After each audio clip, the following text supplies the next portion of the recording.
વડગામ તાલુકાના કાલેડા ગામે બાબાસાહેબ આંબેડકર જન્મ જયંતિ નિમિત્તે શોભાયાત્રાનું સુંદર આયોજન કરવામાં આવ્યું.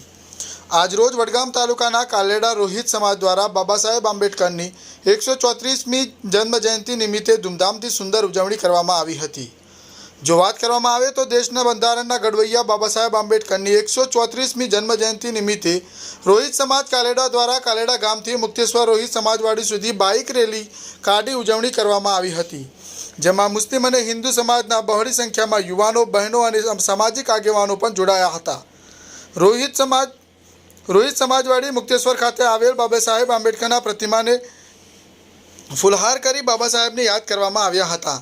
ત્યારબાદ સમાજવાડી ખાતે સામાજિક આગેવાનો દ્વારા ડૉક્ટર બાબા સાહેબના જીવન ચરિત્ર વિશે માહિતી આપવામાં આવી હતી અને ડૉક્ટર બાબા સાહેબ આંબેડકરના આદર્શો પર ચાલવાની નેમ વ્યક્ત કરી હતી. રોહિત સમાજવાડી તેમજ કાલેડા ગામ બાબા સાહેબ અમર રહો તેમજ જય ભીમના નાદથી ગુંજી ઉઠી હતું.